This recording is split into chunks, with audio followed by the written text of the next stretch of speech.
Assalamualaikum warahmatullahi wabarakatuh. Om Swastiastu, salam sejahtera teman-teman. Apa kabar? Semoga sehat semua ya. Amin. Pada beberapa hari ini saya sengaja bikin short buat track, buat sedikit cerita. Cuman kayaknya agak gatel juga ya kalau nggak saya resumkan dalam sebuah video yang agak lebih panjang. Tentang isu yang saya hadapi kemarin, kode 46. Jadi hari Minggu kemarin pas lagi riding, kami berempat ya, ada Opa, Om Adi, Mas Kusnara, dan saya sendiri.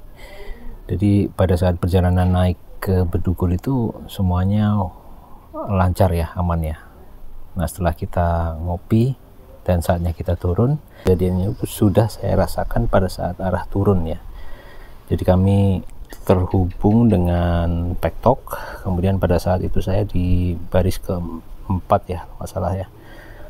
Tiba-tiba cek engine saya itu nyala, warnanya kuning. Nah selang beberapa menit tiba-tiba saya tidak melihat gigi indikator ya. Nah yang saya maksud ini ya, jadi ketika saya masuk 3 ini tuh blank teman-teman, dan cek engine nyala. Kemudian saya info ke rombongan dan akhirnya saya disuruh agak maju ya, biar kalau ada apa-apa saya bisa ketahuan gitu ya. Teman-teman memang keren ya, MTRI Bali, thank you. Nah pada saat itu selang beberapa menit kendaraan itu seperti kehilangan daya ataupun power gitu ya, kayak istilah Jawanya itu berebet dedet gitu ya. Tapi itu sepersekian detik dan kemudian normal kembali. Tiba-tiba cek engine hilang, posisi gigi indikator di speedometer juga kembali normal. Nah saat itu kita lanjutkan perjalanan. Nah saat itu sudah masuk kota Denpasar, saya tinggal berdua sama Om Adi. Tinggal sedikit lagi ya, mungkin sekitar 5-6 kilo ya sampai di rumah. Gejala itu tuh muncul lagi gitu.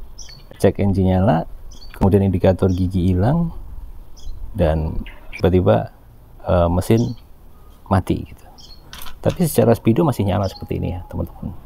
Cuman di bawah sini tertulis kode 46. Ya udah, pada saat itu kita bongkar-bongkar, kita berhenti di sebuah bengkel yang mungkin kurang well experience juga, tapi mereka baik hati ya, meminjamkan tool-tool.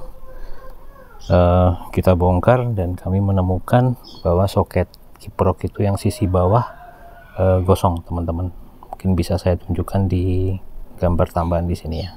Karena waktu sudah sore, tidak banyak bengkel yang mumpuni gitu ya, karena hari Minggu juga ya waktu itu ya. Akhirnya motor ini itu di pick up ya untuk dibawa ke rumah, dan saya memutuskan untuk DIY. Coba saya cek sendiri. Hari pertama saya datang, saya bongkar.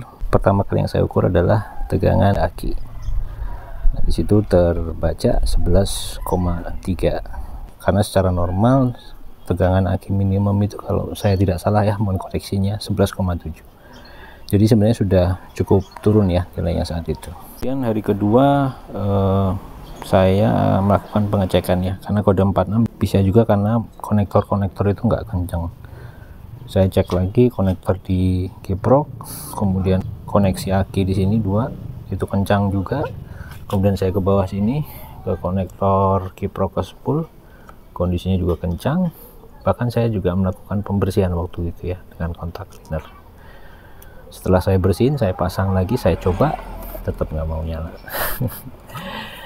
Nah, saat itu saya berpikir untuk bisa menormalkan starting engine, saya harus mengembalikan tegangan aki ini ke kondisi normal dulu. Nah dari situ saya beli charger aki di sini. Ini harganya 500 ribuan. Saya beli di Denpasar ya, yang ada dulu, tapi lumayan ya. Saya pakai sampai dengan full itu butuh waktu 3-4 jam. Dari tegangan 11,3 sampai 13,4 kalau nggak salah.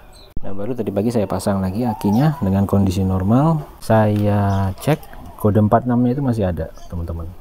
Dan memang saat itu saya belum nyoba nyalain ya teman-teman ya. Saya pikir oh aki tegangan sudah normal, tapi sistem baca ini masih ada problem gitu ya.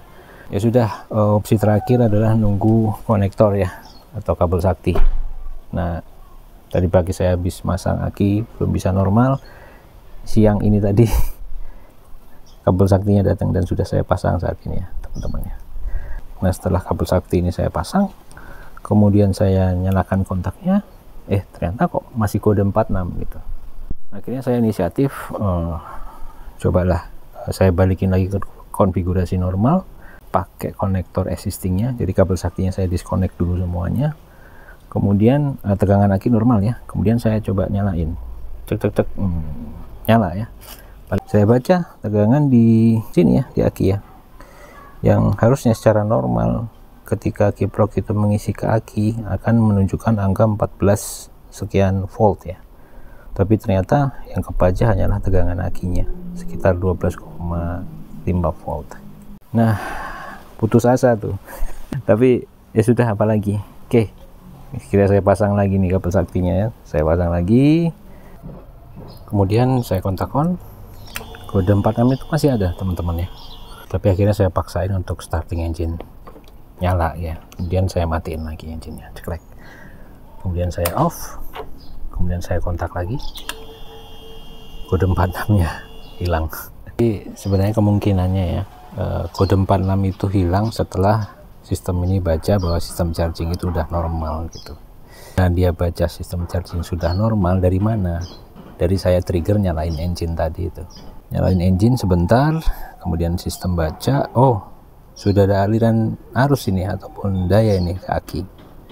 Jadi sistem akhirnya mengcancel kode 46, kode 46-nya hilang, sirna. Kemudian saya nyalain engine-nya, dan next saya baca ke sini ya teman-teman. Alhamdulillahnya tegangan terbaca 14,1 ya teman-teman ya, atau sekian tadi. Charging pengisian dari regulator rectifier atau kiprok ke arah aki sudah normal. Ya, itu kisah saya yang akhirnya mengalami kode 46 di Yamaha MT25 saya, yang sebentar lagi ganti plat, berarti sudah 5 tahun ya, yang secara resume itu disebabkan oleh konektor yang kosong tadi ya, dan sekarang sudah teratasi dengan kabel sakti. Thank you ya Mas Anggoro. Kenapa saya memilih ini? Karena beberapa pilihan juga ada ya, ganti konektornya doang yang materialnya saya nggak tahu, kemudian ada konektor dengan kabel sedikit yang saya pikir juga nggak akan improve ya, karena yang diganti hanya sekian segmen ya, beda dengan kabel sakti karena dia diganti full dari ujung ke ujung. Mudah-mudahan teman-teman nggak ngalami ya, tapi saya sarankan untuk preventif, daripada kita sedang di mana di antah berantah terjadi sesuatu, cek recheck lah. Sekian, itu aja teman-teman, semoga bermanfaat. Wassalamualaikum warahmatullahi wabarakatuh, dan ciao.